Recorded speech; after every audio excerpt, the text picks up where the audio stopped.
Hello, welcome to the Barbershop Breakdown. It's your man Ross Gold Squeeze off with Rich Blackman. All right, we got another show coming for you today. We're talking about Bill Cosby. He sent out, I don't know if you heard this, but he sent out a tweet on Father's Day, and it's kind of another hysteria pop, ensued afterwards. I'm going to read the actual tweet to you. It says, hey, it's America's dad. I know it's late, but you all the dads it's an honor to be called a father. So let's make today a renewed oath to fulfill our purpose, strengthen our families and communities. And that was the extent of it.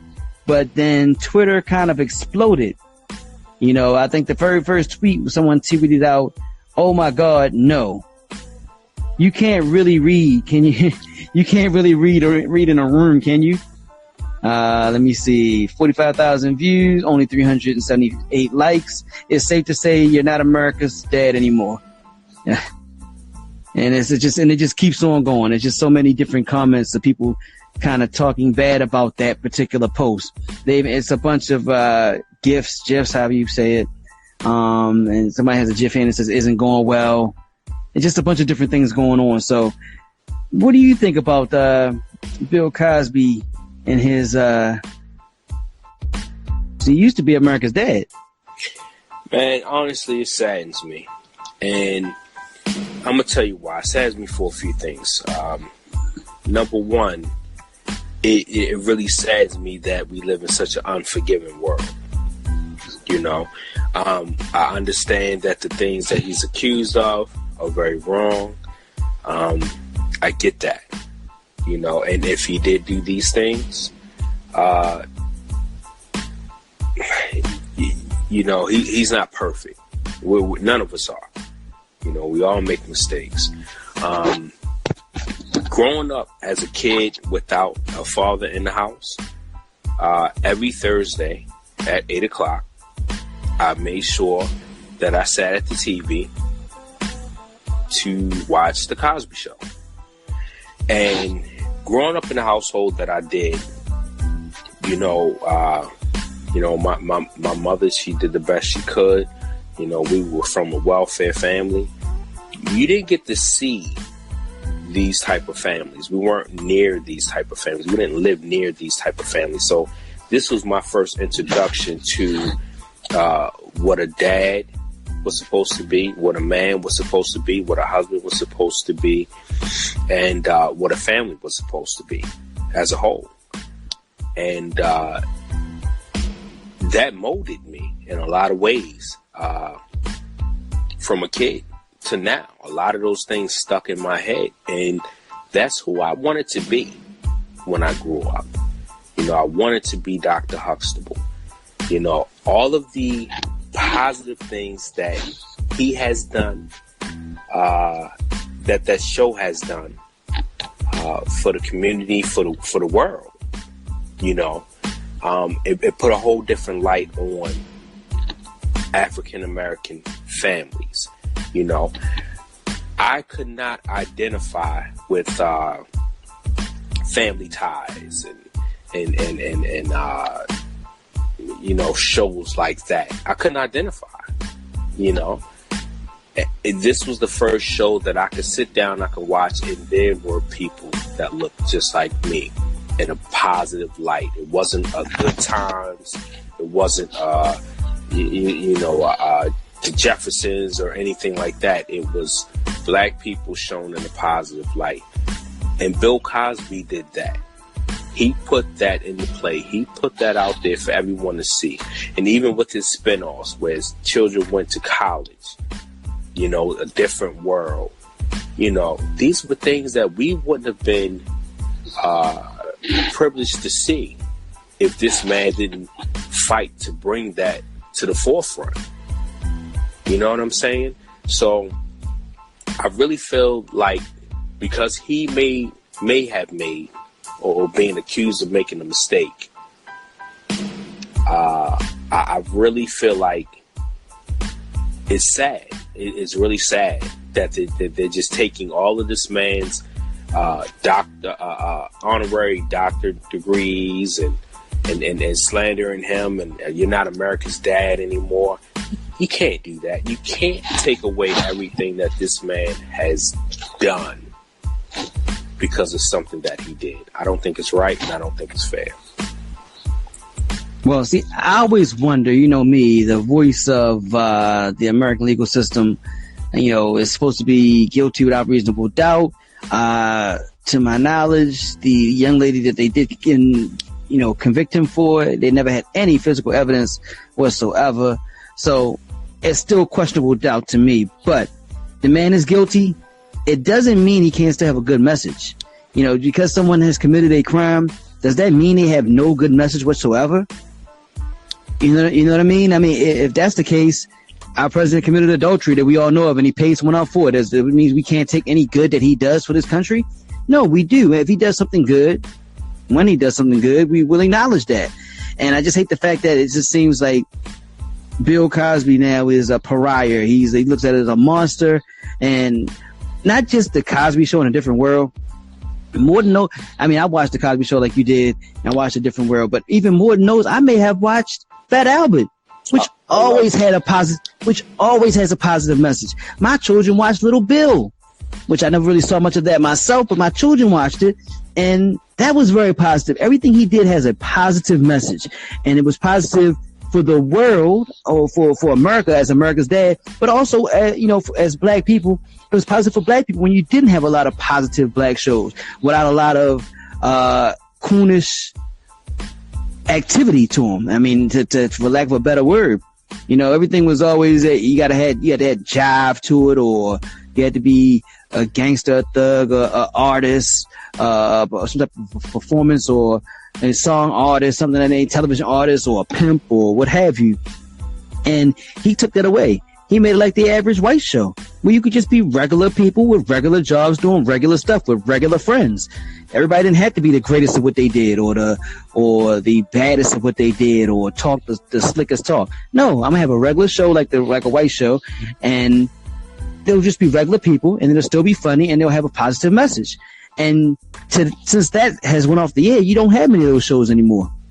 So that kind of sucks that he can't give out a positive message anymore, just because he was convicted of something. I mean, he's coming with a positive message. It's not like he said something crazy. It was a positive message. I don't see what the uproar is about, but I think in society of America now, once you're down, they will kick you and never stop. I really agree with you, and I'm going to add this to it as an example. Okay, right now we have all of this stuff going on about these priests and what they have done to these children as far as molesting and all of that. My thing is this: does that mean he does not know the Word of God? Does that mean that he can't give a message? You know what I'm saying? No. I'll tell you exactly what it means.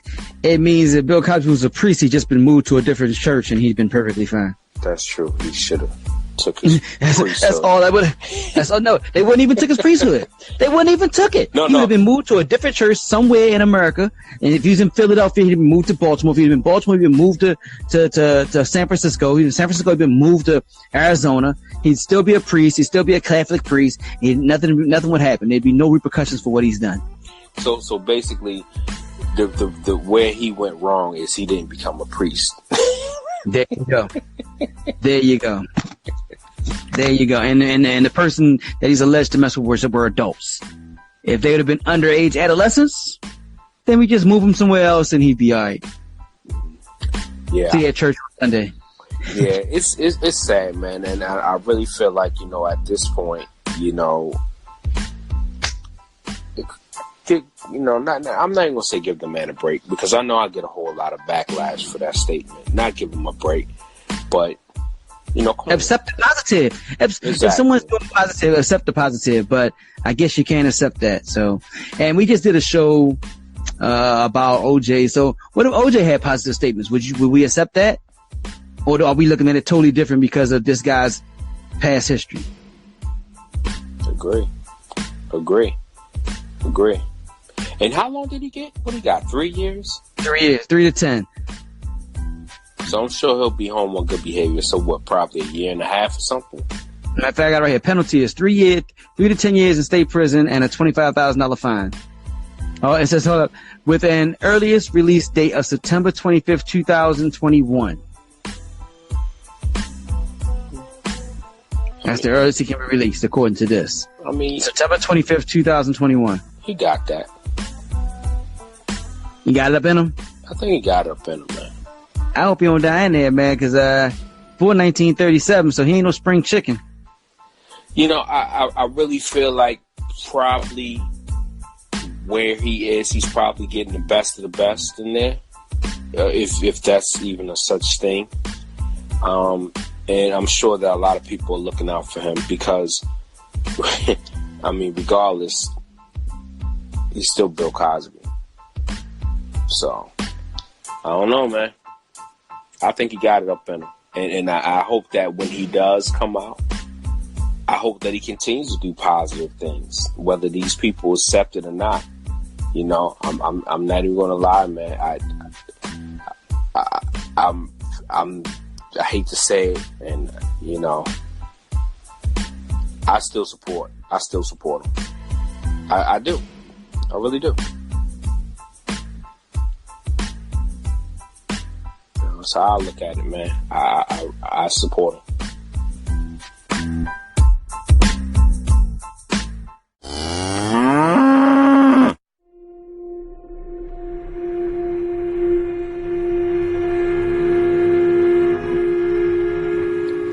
Have you ever thought about starting your own podcast?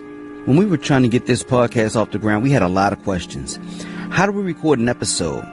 How do we get our show on all the apps that people will listen to? How do we make money off of our podcast? The answer to every one of these questions is really simple.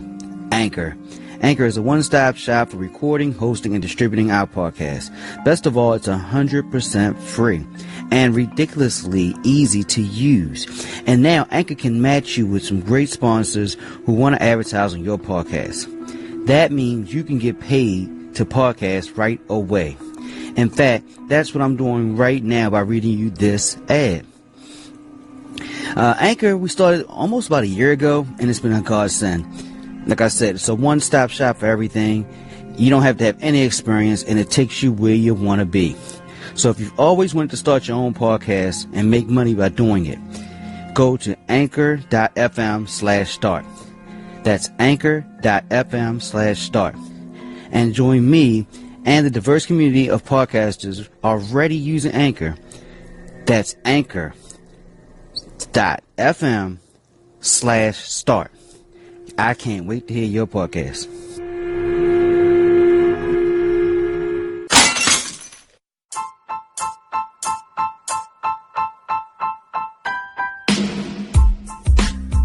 Well, it's just kind of sad that on a Sunday, which is Father's Day, that two, former black icons, one in O.J. Simpson, who's long since been one, and who didn't even consider himself black anymore. He wasn't black. He's O.J. And then one who was a champion of black people, and matter of fact, just people in general, just of good deeds, is America's dad. He was America's dad. He wasn't black America's dad. He was known as America's dad. He did good deeds. He helped people out. He had a good image for everyone. That both of them are disgraced. That both of them talk on Twitter, and both of them are kind of shunned. It's kind of sad. That's where we at with them now. I agree. So I guess unfortunately that's just the way.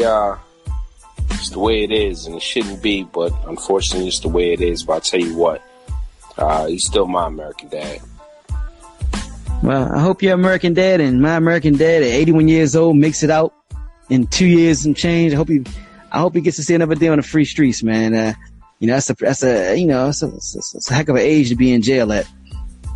Yeah, so we'll see, man. We're going to continue to keep pushing for him, man, and I hope him all the best, man, and I hope that eventually, the world will get past this. You know what I mean? Stop being so unforgiving, people. I just hope he didn't do it. I hope he didn't do it. I don't have concrete proof he did it, so I just hope he didn't do it. If he did it, he deserves what he got. If he didn't do it, that's kind of messed up. But, I think it was agendas there for him to get in trouble, though. I agree. All right, well, Thank you once again for listening to the Barbershop Breakdown. Until next time, it's your man Roscoe Squeeze Off with and Rich Blackman. Till next time, peace. Peace.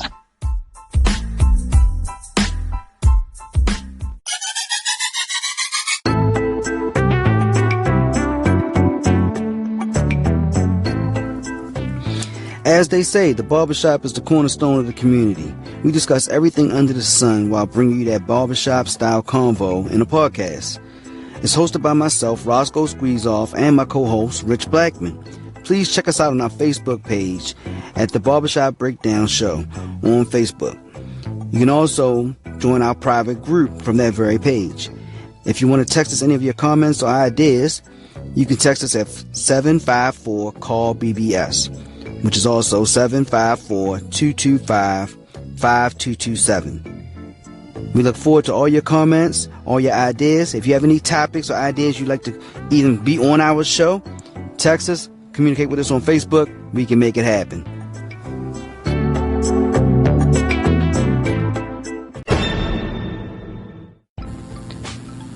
This is the Barbershop Breakdown. You can go to our Facebook page, The Barbershop Breakdown Show. You can also friend us on Facebook by searching for Barbershop Breakdown. You can also go to us on Twitter at Barbershop B Down. And then you can email us barbershopbreakdown@gmail.com.